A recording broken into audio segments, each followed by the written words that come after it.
പല്ല് തേക്കാതെയും കുളിക്കാതെയും വന്ന് നിന്നിട്ട് തന്നെയാണോ വീഡിയോസ് പറയുന്നത്? ഉറപ്പായിട്ടും. ഞാൻ രാവിലെ എണീച്ച് ഒന്ന് മുഖം കഴുകി ഒരു ചായ ഇട്ടു, ആ ചായയും കുടിച്ചിട്ടാണ് ന്യൂസ് പറയുന്നത്. എന്റെ എല്ലാ ഉറക്കത്തിന്റെ സകലതും നിങ്ങൾക്ക് അതിൽ കാണാൻ പറ്റും. പല്ല് തേക്കാതെയാണ് ചായ കുടിക്കുന്നതെന്നും കൂടി പറഞ്ഞിട്ടുണ്ട്. ബാക്കി ഞാൻ അങ്ങനത്തെ സെഗ്മെന്റ് ഓഫ് ആൾക്കാർ ജീവിക്കുന്ന ജീവിക്കുന്നവരാണ്. അതിൽ ഞാൻ അഭിമാനം കൊള്ളുന്നു. അത് ഉറപ്പായിട്ടും എന്തിലും ഞാൻ അഭിമാനം കൊള്ളുന്നു. എന്തുകൊണ്ടാണ് ഈ ഗാഡ്ജറ്റ്സിനോടുള്ള പാഷൻ, അതിനോടുള്ള ഇഷ്ടം, അതിന്റെ ടെക്നിക്കൽ സൈഡൊക്കെ ഇഷ്ടമുള്ളതുകൊണ്ടാണോ ആ ഏരിയ ഫോക്കസ് ചെയ്ത് തന്നെ ചെയ്യാൻ തുടങ്ങിയത്? അല്ല, ഗാഡ്ജറ്റ്സ് എന്ന് പറയുന്നത് ഇപ്പൊ ഈ ടെക്നോളജി എന്ന് പറയുന്നത് ഇപ്പൊ പണ്ട് നമ്മളൊക്കെ റേഡിയോ എന്ന് പറയുന്ന സാധനം, റേഡിയോയൊക്കെ ഇപ്പം കഴിഞ്ഞ് റേഡിയോ വരെ ഇപ്പൊ ഫോണിലുണ്ട്. അപ്പം അത്രയും എവല്യൂഷൻ നടക്കുന്ന ഒരു സംഭവമാണ് ഈ ടെക്നോളജി. അപ്പം ഞാൻ പറയാം, ആ ഒരു ഇൻട്രസ്റ്റ് പണ്ട് തൊട്ടേ ഉണ്ട്. നമ്മൾ ആ ട്രാൻസിഷൻ നല്ല രീതിയിൽ കണ്ട ജനറേഷനുമാണ്. അതായത് ഇപ്പൊ ടി വിയിൽ വന്നതാണെങ്കിലും സെൽഫോൺസിൽ വന്ന മാറ്റമാണെങ്കിലും എല്ലാ മാറ്റങ്ങളും വളരെ അപ് ക്ലോസ് ആയിട്ട് കണ്ടു വന്ന ആൾക്കാരാണ്. അപ്പം ഇനി എന്തെന്നുള്ളൊരു ചോദ്യം is always there in tech. അപ്പം അത് എനിക്ക് ഭയങ്കര ഇൻട്രസ്റ്റിംഗ് ആയിട്ടുള്ളൊരു എന്താ പറയുക, എന്നെ ഭയങ്കരമായിട്ട് ഇൻട്രസ്റ്റിംഗ് ആയിപ്പിച്ചത് ആ ഒരു കാര്യമാണ്. അപ്പൊ ഈ യൂട്യൂബിലേക്ക് ഫുൾ ടൈം ആയപ്പോഴത്തേക്കിനും ആരും ചോദിച്ചില്ല എന്തെങ്കിലും ജോലിക്ക് പൊക്കൂടെ? ഉറപ്പായിട്ടും എല്ലാവരും ചോദിക്കുന്നതാണ് എന്താ ജോലി. ഞാൻ ഇതൊരു വീഡിയോ ഇടും, താഴെ ഒരു 10 പേരും ചോദിക്കും എന്താ ജോലി. ഞാൻ പറയും ഇതാണ് എൻ്റെ ജോലി. എല്ലാ ദിവസവും ഇങ്ങനെ വീഡിയോ ഇടുന്നത് ഒരു ജോലി തന്നെയല്ലേ. അത് ആൾക്കാർക്ക് അത് അക്സെപ്റ്റ് ചെയ്യാൻ എവിടെയോ ഒരു മടിയാണോ, അല്ലെങ്കിൽ അവരതൊരു കൗതുകത്തിന് വേണ്ടി ചോദിക്കും, എനിക്കറിയത്തില്ല. എല്ലാവരും ചോദിക്കാറുണ്ട്. ഞാൻ ഒരു ലൈവ് ഇട്ട് അപ്പോൾ വരും ജോലി എന്തോന്നു ജോലി എന്തോ. ഞാൻ ഇവിടെ ഇതാണ് ജോലി. എന്നാലും എനിക്ക് ജോലിയും കൂലിയും ഇല്ല എന്ന് എന്നെ കൊണ്ട് തന്നെ പറയിപ്പിക്കാൻ വേണ്ടി അവര് ഒരു സാഡിസ്റ്റിക് സംഭവമാണ് അത്. ഇവർക്കൊക്കെ മറുപടി കൊടുക്കാറുണ്ടോ? എന്നിട്ട് ചിലർക്ക് കൊടുക്കാറ് ഞാൻ ഇത് തന്നെയാണ് ജോലി എന്ന് പറയുന്നത്. നമ്മൾ അത്രയും പറയുന്നു, പക്ഷെ അവർക്ക് വേണ്ടത് ഇവന് ജോലി ഇല്ല എന്നുള്ളത് കേൾക്കാനുള്ളൊരു സുഖമാണ്. ആൾക്കാർക്ക് അതൊരു കൗതുകമാണ്. ഇത് സത്യം ഇതൊരു പ്രൊഫഷൻ തന്നെയാണ്. നല്ല രീതിയിൽ ചെയ്യുകയാണെങ്കിൽ YouTube is definitely a good place. You can earn money. പിന്നെ നമുക്കിട്ട് അല്ലെങ്കിൽ ആ കിട്ടുന്ന കാശ് എന്നൊക്കെ പറയുന്നത് ഭയങ്കര ഈ പറയുന്നത് നമ്മളൊക്കെ നാട്ടുകാരൊക്കെ വിചാരം 10 ലക്ഷം 15 ലക്ഷം ഒക്കെ എടുത്ത് ഇങ്ങനെ പോക്കറ്റ് വെച്ചിട്ട് അമ്മാണിനെ മാടുകയാണ്. നമുക്കറിയാം സത്യം. അതുപോലെ ഈ ഒരു ഫീൽഡിൽ നിൽക്കുന്നവരൊക്കെ അറിയത്തുള്ളൂ. പക്ഷെ ഞാൻ നമ്മുടെ കാര്യങ്ങൾ നടന്നു പോകും. പിന്നെ ഇതൊക്കെ വെച്ചിട്ട് ഒരു മറ്റേ കുടുംബമൊക്കെ ഉണ്ടാക്കുമെന്നൊക്കെ ചോദിച്ചാൽ എനിക്കറിയാം. അതിനുള്ള ഇത് വന്നിട്ടില്ല. എക്സ്പെരിമെന്റിന്റെ ആളാണോ? അതായത് ട്രൈ ഔട്ട്, അതായത് എന്താണെങ്കിലും ട്രൈ ഔട്ട് ചെയ്തിട്ടാണോ ഈ റിവ്യൂ പറയുന്നത്, അതോ അനലൈസ് ചെയ്തിട്ട് പറയുന്ന ഒരു ഇതാണോ? രണ്ടും ഉണ്ട്. ഒരെണ്ണം സെൽഫോൺ റിവ്യൂ എന്നുള്ള രീതിയിൽ ചേർന്ന് പ്രോഡക്റ്റ് യൂസ് ചെയ്തിട്ട് പറയാം. അല്ലാത്തത് എൻ്റെ ഒരു അനലൈസിങ് ഉണ്ട്. അപ്പം ഞാൻ പറഞ്ഞു നമ്മൾ എല്ലാ ഫോണുകളും നമ്മളെ കൊണ്ട് മേടിക്കാൻ പറ്റത്തില്ല. അപ്പം നമ്മൾ എന്താ ബേസിക് ആയിട്ട് നമുക്കറിയാം. എൻഡ് ഓഫ് ദ ഡേ ഇപ്പൊ സോഫ്റ്റ്വെയർ നോക്കുകയാണെങ്കിലും സ്പെക്ക് നോക്കുകയാണെങ്കിലും എല്ലാം ഒരു ഫോൺ യൂസ് ചെയ്താൽ മതി, അല്ലെങ്കിൽ 2 ഫോൺ യൂസ് ചെയ്താൽ അതിൻ്റെയൊക്കെ തന്നെ സിമിലാരിറ്റീസ് വെച്ച് കുറച്ച് എന്താ പറയുക എക്സ്പാൻഡ് ചെയ്ത് പ്രോഡക്റ്റ്സ് ഇറക്കുന്നതേ ഉള്ളൂ. ഇപ്പം ഐഫോൺ ആണെങ്കിൽ ഐഫോണിലൊന്നും സോഫ്റ്റ്വെയറിലൊക്കെ ഈ പറയുന്ന റെവല്യൂഷണറി ആയിട്ടുള്ള ഒരു മാറ്റങ്ങളൊന്നും വന്നിട്ടില്ല. ഇപ്പം ക്യാമറ ഒരു 5% കൂട്ടിയിട്ടുണ്ട്, മറ്റേത് ഒരു 5%. ഈ 5% ഒന്നും ആൾക്കാർക്ക് മനസ്സിലാകത്ത പോലും ഇല്ല. ഇപ്പം 12 അല്ലെങ്കിൽ 11 എടുക്കുക, 12 എടുക്കുക, 13 എടുക്കുക. ഇതിൽ ഈ പറയുന്ന പെർഫോമൻസിന് വലിയ ചേഞ്ച് ഇല്ല. ഈ പറയുന്ന ക്യാമറയ്ക്ക് ഭയാനക ചേഞ്ച് ഒന്നുമില്ല. അപ്പം അതാണ് അനലൈസിങ് ഒരു പാർട്ടുണ്ട്. അത് വെച്ചിട്ട് ഞാനൊരു ഒപ്പീനിയൻ പറയും. അല്ലാത്തത് എന്നെ ഇൻട്രസ്റ്റിംഗ് ആയിട്ട് തോന്നും. അപ്പോൾ എനിക്കൊരു പ്രോഡക്റ്റ് ഉണ്ട്, ഇതൊന്ന് റിവ്യൂ ചെയ്തിട്ട് ആൾക്കാർക്ക് പറയണം എന്ന് തോന്നുന്നത് യൂസ് ചെയ്തിട്ട് ചെയ്യാം. രണ്ടും ഉണ്ട്. ഒരു ചെറിയൊരു ഐഫോൺ മിനിയും ഉണ്ട്, ഒരു സാംസങ് S22 Plus. എത്ര കുറ്റം പറഞ്ഞാലും ഐഫോൺ തന്നെ ഉപയോഗിക്കുള്ളൂ എന്നൊക്കെയുള്ള കമന്റുകൾ കണ്ടിട്ടുണ്ട്. അതായത് ഇപ്പോൾ ഈ 12 Pro അല്ലെ 12 മിനി അത് ചെറിയൊരു ഫോണാണ്. ഒന്നെന്ന് പറഞ്ഞാൽ ഇപ്പം എപ്പോഴും നമുക്ക് ഈ ചക്ക പോലെ ഇരിക്കുന്ന ഫോണും കൊണ്ട് നടക്കാൻ പറ്റില്ല. അപ്പം ഇതെന്ന് പറഞ്ഞാൽ പോക്കറ്റിൽ ഇരിക്കുന്ന പോലെ അറിയത്തില്ല. അതാണ് അതിൻ്റെ ഒരു ഗുണം. രണ്ടെന്ന് പറഞ്ഞാൽ എൻ്റെ പേഴ്സണൽ ഫോണാണ് അത്. മറ്റേതെന്ന് പറഞ്ഞാൽ ഞാൻ കുറച്ച് നേരം ഒന്ന് സമാധാനം വെച്ചാൻ വേണ്ടിയിട്ട് മാത്രം വെച്ചേക്കണം. അപ്പം ഇതിലാകുമ്പോൾ ഒന്നുമില്ല. എല്ലാം എൻ്റെ മറ്റേ പ്രൈവറ്റ് ഇൻസ്റ്റാഗ്രാം, അത് വളരെ ബോറിംഗ് ആണ്. അത് കഴിഞ്ഞിട്ട് പ്രൈവറ്റ് വാട്സാപ്പ്, അവിടെ എൻ്റെ കുറെ ഒന്നും സംസാരിക്കാത്ത ഒരു ഗ്രൂപ്പും കുറച്ച് ഫ്രണ്ട്സും. നമ്മുടെ സാധാ ജീവിതമാണല്ലോ, അതാണ് എൻ്റെ ഐഫോൺ. എന്നാലും 2 വാട്സപ്പും ഈ ഫോണും കൊണ്ട് സമാധാനം കിട്ടുന്ന ആദ്യമായിട്ട് ഒരാളാണ് പറയുന്നത്. ഉറപ്പായിട്ട്. ഇപ്പം മറ്റേത് ഐഫോൺ മിനി എനിക്ക് സമാധാനമാണ്. ബിക്കോസ് വലിയ കോളൊന്നും വരത്തില്ല. ആരും നമ്മൾ ഈ പേഴ്സണൽ കോൾ ആരും ചെയ്യാറില്ല, അതാണ് സത്യം. നമ്മളെ മറ്റേതാണ് മറ്റേ തുരാന്ന് മറ്റേ ഫോൺ വരികയും. എന്റെ ആ നമ്പർ ആണെങ്കിൽ ആരാ ഏറ്റവും അധികം അങ്ങനെ വിളിച്ച് ശല്യം ചെയ്യാറുള്ളത്? ഒരു കൗതുകത്തിന്റെ പുറത്ത് ഞാൻ ചോദിക്കുക. അതായത് ഇപ്പോ ഈ ശല്യമല്ല, ഒരു ദിവസം ഞാൻ തന്നെ ഒരു അബദ്ധം കാണിച്ചത്, എന്റെ നമ്പർ ഞാൻ ലീക്ക് ചെയ്തത്, അതോടെ തീർന്ന്. അതോടെ എല്ലാവരും വിളിയോടെ വിളിയ. അപ്പൊ ഞാനിങ്ങനെ ചിലതൊക്കെ എടുക്കും, ചിലതൊക്കെ എടുത്തു കഴിഞ്ഞാൽ ഇവർ ഫോൺ വെക്കില്ല. ഇങ്ങനെ പറഞ്ഞോളൂ, ഞാൻ നമ്മൾ എന്തെങ്കിലും ആവശ്യത്തിന് ഇരിക്കും. അപ്പോഴത്തേക്കും അയ്യോ. അപ്പൊ അങ്ങനെ ഇത് ശല്യമല്ല, അത് ഞാനായിട്ട് ഉണ്ടാക്കിയ ഒരു പ്രശ്നം. ആരെങ്കിലും വിളിച്ചിട്ട് ചോദിക്കാറുണ്ടോ ഈ ഫോൺ എടുക്കട്ടെ, ആ ഫോൺ എടുക്കട്ടെ? ഇൻസ്റ്റാഗ്രാം മൊത്തം അതാണ്. അല്ലാതെ വിളിച്ച് എന്റെ കൂട്ടുകാർ ചോദിക്കും, അല്ലാതെ ഇല്ല. ഇപ്പം അതാ പറഞ്ഞു, ഇപ്പൊ ഇൻസ്റ്റാഗ്രാമിന്റെ റിക്വസ്റ്റ് പേജ് എന്ന് പറഞ്ഞ ഇതാണ്. 15,000 താഴെ, 30,000 താഴെ, 50,000 താഴെ, 1,00,000 താഴെ, ലാപ്ടോപ്പ്, ഫോണ്, അങ്ങനെ അങ്ങ് തുടങ്ങും. എന്നിട്ട് ഇവരെയൊക്കെ സന്മനസ്സോടെ സഹായിക്കാറുണ്ടോ? ഞാൻ അതായത് ചില ദിവസങ്ങളിൽ ഞാൻ ഈ റിക്വസ്റ്റ് നോക്കാറുണ്ട്. ആ സമയത്ത് ഒരു 5 പേർക്ക് ഇങ്ങനത്തെ റിക്വസ്റ്റ് ഞാൻ അങ്ങനെ അത്രയും വിൻഡോ ഓപ്പൺ ചെയ്ത് വെക്കാറുണ്ട്. ഓൾറെഡി നമ്മൾ വീഡിയോ ഇടുന്നുണ്ട്, ഇപ്പൊ under 25K എന്നൊക്കെ പറഞ്ഞിടുന്നുണ്ട്. അത് കേട്ടിട്ടും അവര് പറയും ഈ ഫോണിന്റെ. അപ്പൊ എനിക്ക് മനസ്സിലാത്ത കാര്യമാണ്, ഞാൻ പറഞ്ഞു എന്റെ കാഴ്ചപ്പാടിൽ ഈ 5 ഫോണാണ് നല്ലത് എന്ന് പറഞ്ഞാലും, ചേട്ടാ മറ്റേ ഫോൺ നല്ലതല്ലേ?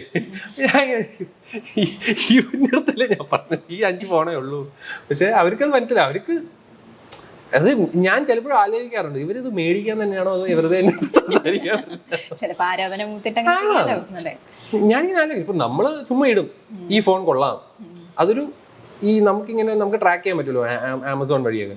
2 പേരൊക്കെ ആയിരിക്കും വൈകുന്നത്. പക്ഷെ ചോദ്യങ്ങൾ വരുന്ന ചോദിക്കുന്നവർ ഭയങ്കര ചോദ്യമാണ്. ഞാൻ ഒരു ഫോൺ വാങ്ങിക്കുകയാണോ, കൊള്ളാലോ. ചിലപ്പോ അത് അവരുടെ വേ ഓഫ് എന്തൊരു ടാക്ടിക്സ് ആയിരിക്കും. ആവാം, എനിക്ക് അറിയത്തില്ല. പക്ഷെ ഒരുപാട് പേർക്ക് ഫോണുകളെ പറ്റി അറിയണമെന്നുണ്ട്. പക്ഷെ എൻഡ് ഓഫ് ദ ഡേ എന്റെ വിഷമം അതാ, എല്ലാവരും കടയിൽ പോയിട്ട് ചേട്ടാ 15,000 രൂപ താഴെ ഫോൺ വേണം എന്ന് പറയുമ്പോൾ കടയിൽ അയാള് മറ്റേ കമ്മീഷൻ നല്ല രീതിയിൽ കിട്ടുന്ന ഏതെങ്കിലും ഒരു കമ്പനി എടുത്ത് തലയിൽ വെച്ച് കൊടുക്കും. എന്നിട്ട് അവരവിടെ നിന്ന് കരയും. ഇതാണ് ഇവിടെ സംഭവിക്കുന്നത്. നമ്മളൊക്കെ ഇനി എത്രയൊക്കെ ആൾക്കാരെ എഡ്യൂക്കേറ്റ് ചെയ്താലും കടയിൽ പോവുക, ചേട്ടൻ്റെ അടുത്ത് ചോദിക്കുക. ഇതാണ് ഇവിടുത്തെ ഒരു സംഭവം. പിന്നെ കുറച്ച് പേരുണ്ട് നമ്മളെ കണ്ട് നമ്മളെ ഒരു ഒപ്പീനിയൻ എടുക്കുന്നത്. അവർക്ക് വേണ്ടിയാണ് ചാനൽ തുറന്ന് വെച്ചിരിക്കുന്നത്. പുച്ഛമാണ് മെയിൻ. അത് തന്നെയാണ് യൂട്യൂബിന്റെ ആ ഒരു കവറിലും പുച്ഛം. ശരിക്കും അങ്ങനെയാണോ സംസാരത്തിലും ഒക്കെ? ഏറെക്കുറെ ആണ്. എല്ലാത്തിനെയും പുച്ഛിക്കാറില്ല. ഇതാണ് ഞാൻ പറയാം, ഇപ്പൊ നമുക്ക് പുച്ഛിക്കേണ്ട അടുത്ത് പുച്ഛിക്കാം. ഇപ്പൊ നമ്മള് നല്ലൊരു സ്ഥലത്ത് ഇരുന്നിട്ട് അത് പുച്ഛിച്ചു കഴിഞ്ഞാൽ അടി കിട്ടും. ഇപ്പൊ തന്നെ കണ്ടില്ലേ, പുച്ഛം എന്നൊക്കെ പറയുന്നത് ഇത്തിരി അടി കിട്ടുന്ന ഏർപ്പാടാണെന്ന് നമ്മളിപ്പോ ഓസ്കാറിൽ വരെ കണ്ടിരിക്കുക. ഇൻസൾട്ട് ചെയ്യുന്നത് ഒരു പരിധി നോക്കിയും കണ്ടും ചെയ്യണം. അപ്പൊ ഞാനും സെൽഫോണുകൾ ഇൻസൾട്ട് ചെയ്യാറുണ്ട്. അവർക്ക് വല്ല പ്രശ്നം ഉണ്ടെങ്കിൽ അവരൊന്നും അടിയണം. അല്ല, ഈ വലിയ വലിയ ബ്രാൻഡുകളൊക്കെയാണ് പുച്ഛിച്ചു വിടുന്നത്. അപ്പൊ എപ്പോഴെങ്കിലും പേടിച്ചിട്ടുണ്ടെങ്കിൽ ബ്രാൻഡുകളൊക്കെ വരും എന്തെങ്കിലും ഒക്കെ പറഞ്ഞു. ആപ്പിളിനൊക്കെ സത്യം പറഞ്ഞ ഇന്ത്യൻ മാർക്കറ്റൊക്കെ ഒന്നുമല്ല. അവിടെ അമേരിക്കയില് കൊച്ചു കുട്ടികൾക്ക്, ഞാനൊരു വീഡിയോ കഴിഞ്ഞ വർഷം ഇട്ടാണ്, ഒരു പെങ്കൊച്ചൊരു ഒരു ലൈവ് ടെലിവിഷനിൽ ഒരു ന്യൂസ് ആങ്കർ പറയുന്ന, എനിക്ക് ഐഫോൺ വേണമെങ്കിൽ ഞാൻ അമ്മയടുത്ത് പറയുമ്പോൾ അമ്മക്ക് ഗിഫ്റ്റ് മേടിച്ചു തരും എന്ന് പറയുന്ന ഒരു മാർക്കറ്റ് അവർക്കുണ്ട്. അതുപോലെ അതാവാം യൂറോപ്പ് ആവാം, അല്ലെങ്കിൽ ഇപ്പൊ ദുബായ്, ഇപ്പൊ അറബി, ഇപ്പൊ സൗദി, ആ ഒരു കൺട്രിയിലും ഇതൊക്കെ തന്നെയാണ്. അവർക്ക് ഇറ്റ്സ് നത്തിങ്.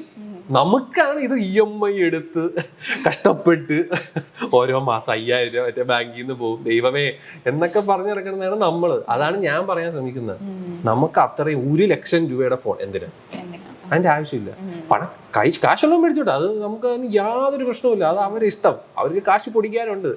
പക്ഷെ ഞാൻ പറയുന്ന ഈ പാവപ്പെട്ട നമ്മളൊക്കെ IT-യിലൊക്കെ ജോലി ചെയ്യുന്ന, അല്ലെങ്കിൽ അവരെ കഷ്ടപ്പെട്ട് അതായത് ജീവിതം വെറുത്തുണ്ടാക്കുന്ന കാശ് 1,00,000 രൂപ എന്ന് പറയുന്നൊരു ഫോണിന് കൊടുക്കണോ എന്നുള്ളൊരു ചോദ്യമാണ് ഞാൻ പുട്ട് ഫോർവേഡ് ചെയ്യുന്നത്. അതാണ് ഞാൻ എപ്പോഴും പറയുന്നത്, വേർത്തല്ല. ഞാനൊരു IT-കാരിയാന്ന് മനസ്സിലായോ? ആണോ? അല്ല, എന്നെ നോക്കിയിട്ട് IT-കാരി എന്നൊക്കെ പറഞ്ഞു. അല്ല, ഞാൻ IT-കാരനാണോ ഇനി അങ്ങനെ നോക്കി പറഞ്ഞതുകൊണ്ട് ചോദിച്ചത്. അപ്പൊ മാട്രിന്ന് കിട്ടുമോ? പുച്ഛം മൊത്തത്തിൽ പറഞ്ഞില്ലായിരുന്നു, ഇൻസൾട്ടിലേക്ക് പോയായിരുന്നു. പുച്ഛം ഇസ് ഡെഫിനറ്റ്ലി ദേർ. അപ്പൊ പക്ഷെ പുച്ഛിക്കേണ്ട അടുത്ത് മാത്രമേ പുച്ഛിക്കാറുള്ളൂ. അല്ലാതെ ഞാൻ മനുഷ്യരെയൊക്കെ അങ്ങനെ പുച്ഛിക്കാറില്ല. വേണം എന്ന് വെച്ചിട്ടല്ല. ഇല്ല, ആരെ ഹേർട്ട് ഞാൻ ഇതുവരെയായിട്ട് പേഴ്സണലി ആരെ ഹേർട്ട് ചെയ്യണമെന്ന് ചിന്തിച്ചിട്ടില്ല. ഈവൻ ഇപ്പൊ ഞാൻ അങ്ങനെ ഒരു മിസ്റ്റേക്ക് വന്നെങ്കിൽ പോലും ഞാൻ അത് റെക്ടിഫൈ ചെയ്യാൻ ശ്രമിക്കുന്ന ഒരു വ്യക്തിയാണ്. ഞാൻ പറയും നമ്മള് ആരെ ഇൻസൾട്ട് ചെയ്യില്ല. വിൽ മേക്ക് ജോക്സ് വിച്ച് അവർക്കത് ഒഫൻഡിങ് ആവാത്ത രീതിയിൽ മാക്സിമം നമ്മൾ ട്രൈ ചെയ്യും. അത് അപ്പം എനിക്കത് റോങ് എന്ന് തോന്നുകയാണെങ്കിൽ പിന്നെ ഞാൻ 10 പേരുടെ ഒപ്പീനിയൻ ചോദിക്കണ്ടേ ഇതെങ്ങനെയുണ്ട്, അവര് ഓക്കെ എന്ന് പറയുന്നിടത്താണ് ഞാൻ അത്. പക്ഷെ അതിട്ട് മറ്റേ ഈ ലോലൻ സീരീസ് എന്നൊക്കെ പറഞ്ഞ് ഈ നോർത്ത് ഇന്ത്യക്കാരെയൊക്കെ കളിക്കണം, അതൊക്കെ ആ സാധനങ്ങൾ മാത്രമാണ് ഞാൻ ചെയ്യുന്നത്. ബിക്കോസ് നമുക്കൊരിക്കലും ഒരു റോങ് മെസ്സേജ് ആൾക്കാരിലോട്ട് എത്തിക്കാൻ താല്പര്യം. ഇപ്പൊ ഫോൺ ഞാൻ പറഞ്ഞില്ലേ, ഫോൺ അവരെ ആ ഫോണിനെ ഇൻസൾട്ട് ചെയ്തിട്ട് എന്ത് ചെയ്യാൻ, ഒന്നും ചെയ്യാനില്ല. പിന്നെ ഞാൻ കാശ് കൊടുത്ത് മേടിക്കുന്ന സാധനങ്ങളാണ് റിവ്യൂ. ആർക്കൊന്നും ഒന്നും പറയാൻ പറ്റില്ല. ഞാൻ കാശ് മുടക്കിയ പ്രോഡക്റ്റ് ആണ്, സ്വന്തം ഒപ്പീനിയൻ. ഇപ്പൊ ഈ എന്തെങ്കിലും പുച്ഛിച്ചതുകൊണ്ടോ അല്ലെങ്കിൽ സ്വന്തമായിട്ട് കമന്റ് പറഞ്ഞതുകൊണ്ടോ അല്ലെങ്കിൽ ഇപ്പൊ 10 പേരുടെ ഒപ്പീനിയൻ ചോദിക്കുന്നു പറഞ്ഞില്ലേ, അവര് പറഞ്ഞതുകൊണ്ടോ എപ്പോഴെങ്കിലും ഇട്ട വീഡിയോ ടേക്ക് ഡൗൺ ചെയ്തിട്ടുണ്ടോ? ഉണ്ട്. ഇപ്പൊ അത് മറ്റേ നമ്മുടെ ഈ ഒളിമ്പിക് മെഡൽ, ഗോൾഡ് മെഡൽ കിട്ടിയ ഒരു വ്യക്തി ഉണ്ടായിരുന്നു. അതിന്റെ പേര് ഞാൻ മറന്നു, ഞാൻ സോറി. പുള്ളി ജാവലിൻ ത്രോ ചെയ്താണ് ഗോൾഡ് മെഡൽ. അപ്പൊ ഞാൻ അതിനെ കുന്തം എന്ന് പറഞ്ഞു. ഈ പറഞ്ഞത് സത്യം പറഞ്ഞാൽ ഞാൻ എന്നാ വീഡിയോ ഇട്ടിട്ട് ഞാൻ പുറത്തുപോയി.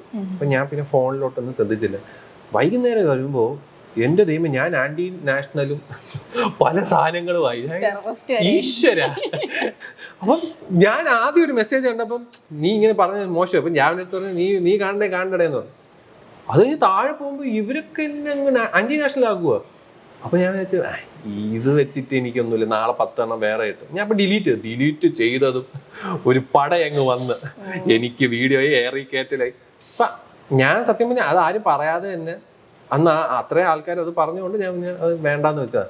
അങ്ങനെ വേണ്ടാന്ന് വെക്കുന്ന പല സാധനങ്ങളും ഉണ്ട്. ബിക്കോസ് നമുക്ക് ഞാൻ പറയില്ല, അത് പോയി ഒരു കോണ്ടന്റ് പോയാൽ 10 കോണ്ടന്റ് നമുക്ക് വേറെ തലേന്ന് ഉണ്ടാകാം. It's nothing. പക്ഷെ അയാളല്ലേ നമുക്ക് അത്രേ ഉള്ളൂ, ആൾക്കാർക്ക് ഒരു റോങ് മെസ്സേജ് പറഞ്ഞത് തെറ്റാണെന്ന് തോന്നിയായിരുന്നോ? അല്ല, എനിക്ക് തോന്നില്ല. എന്താ ഈ ജാവലിന്റെ മലയാളം എന്താ? ഞാൻ നോക്കിയപ്പോ ഞാൻ റിസർച്ച് ചെയ്തപ്പോ പോലും കനം കുറഞ്ഞ കുന്തം എന്നാണ് അതിന്റെ പേര്. അതല്ല അതിന് വേറെ വല്ല ശിവശങ്കരനോ തങ്കപ്പനോ ഒക്കെ പേരുണ്ടെങ്കിൽ അല്ലെ പറഞ്ഞു തരാം. ഞാൻ കാര്യമായിട്ടും ചോദിക്കാം, അങ്ങനെ ഒരു പേരുണ്ടെങ്കിൽ എനിക്ക് പറഞ്ഞത് ഞാൻ അക്സെപ്റ്റ് ചെയ്തു. ബിക്കോസ് എൻ്റെ അറിവില് ജാവലിൻ എന്ന് പറഞ്ഞ കനം കുറഞ്ഞ കുന്തം എന്നാണ് ആൾക്കാർ മലയാളത്തിൽ പറയുന്നത്. ഇതിനെയാണ് ഇതുപോലെ ഒമ്പും പാലൊക്കെ വെച്ച്. പക്ഷെ ഞാൻ അത് ഞാൻ ഇപ്പൊ പറഞ്ഞ ടോണ് അതാണ്, അതുകൊണ്ടൊക്കെ തന്നെയാണ് ഞാൻ ഡിലീറ്റ് ചെയ്യുന്നത്. നമുക്ക് ആ തലവേദന വേണ്ട. നമുക്ക് ഞാൻ ആൾക്കാരെ ചിരിപ്പിക്കുക എന്നുള്ള, അല്ലാതെ ആൾക്കാരെ വെറുപ്പിക്കുക എന്നുള്ള പരിപാടി എടുക്കാറില്ല. ചിലവർക്ക് എന്തായാലും നമുക്കിപ്പോൾ നമ്മളെല്ലാം ചെയ്യുന്നത് പെർഫെക്റ്റ് അല്ല. കുറെ പേർക്ക് ഞാൻ ക്രിഞ്ചാ, എനിക്ക് കുറെ ക്രിഞ്ചുണ്ട്. അപ്പൊ എല്ലാവർക്കും അതുണ്ട്. പക്ഷെ കുറച്ച് പേർക്ക് നമ്മളെ ഇഷ്ടമാണ്, അവർക്ക് വേണ്ടിയാണ് സാധനം ചെയ്യുന്നത്. യൂട്യൂബേഴ്സിന്റെ വീഡിയോസ് കണ്ട് നമ്മൾ പല സാധനങ്ങളും വാങ്ങാറുണ്ടല്ലേ? അങ്ങനെ പോസിറ്റീവ് റിവ്യൂസ് പറയുന്ന ആൾക്കാരും നെഗറ്റീവ് റിവ്യൂസ് പറയുന്നവരും നിരവധി പേരാണ് ഉള്ളത്. യൂട്യൂബ് കണ്ട് നമ്മൾ പല സാധനങ്ങളും വാങ്ങാറുണ്ട്. ഇപ്പോൾ തന്നെ എന്തെങ്കിലും ഒരു ടെക്നോളജി ബേസ് ചെയ്തൊരു സാധനം വാങ്ങണമെങ്കിൽ നമ്മൾ ആദ്യം യൂട്യൂബാണ് സെർച്ച് ചെയ്യുക. യൂട്യൂബിൽ നോക്കിയാണ് അതിൻ്റെ പ്രോഡക്റ്റിനെ പറ്റി വിലയിരുത്തി ഓരോ സാധനങ്ങളും വാങ്ങുന്നത്. അപ്പോൾ ഈ യൂട്യൂബേഴ്സ് ഈ സാധനങ്ങളെല്ലാം വാങ്ങാറുണ്ടോ? നമുക്ക് അവരെ കാണിച്ചു തരുന്ന അല്ലെങ്കിൽ അവരെ റിവ്യൂ പറയുന്നത് എല്ലാ ഐറ്റംസും ഇവർ വാങ്ങുന്നതാണോ എന്ന് നമുക്കറിയില്ല. അങ്ങനെ യൂട്യൂബിൽ റിവ്യൂ പറഞ്ഞ, അതും കൂടുതലും IT ടെക്നോളജി ടൈപ്പ് റിവ്യൂ പറഞ്ഞ് നമുക്കെല്ലാം ഫെമിലിയർ ആയ ആളാണ് കോൾ മീ ഷെസാം. ഷെസാമിന്റെ വീഡിയോസ് ശരിക്കും പറഞ്ഞാൽ മില്യൺസ് ആണ് കാണുന്നത്. 21 ലക്ഷം, അതായത് 2 മില്യണിലധികം ഫോളോവേഴ്സ് ആണ് അദ്ദേഹത്തിന് ഉള്ളത്. ടെക് യൂട്യൂബറായിട്ടാണ് ഷെസാം അറിയപ്പെടുന്നത്.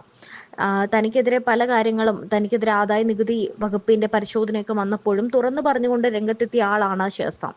ഷെസാമിന്റെ ഇന്റർവ്യൂ ആണ് ഇപ്പോൾ വൈറലാകുന്നത്. ഒരു യൂട്യൂബർ എന്ന നിലയ്ക്ക് താൻ എങ്ങനെയാണ് ഇതിൽ മുന്നോട്ട് വന്നത് തുടങ്ങിയ കാര്യങ്ങളാണ് ഷെസാം പറഞ്ഞുകൊണ്ടിരിക്കുന്നത്.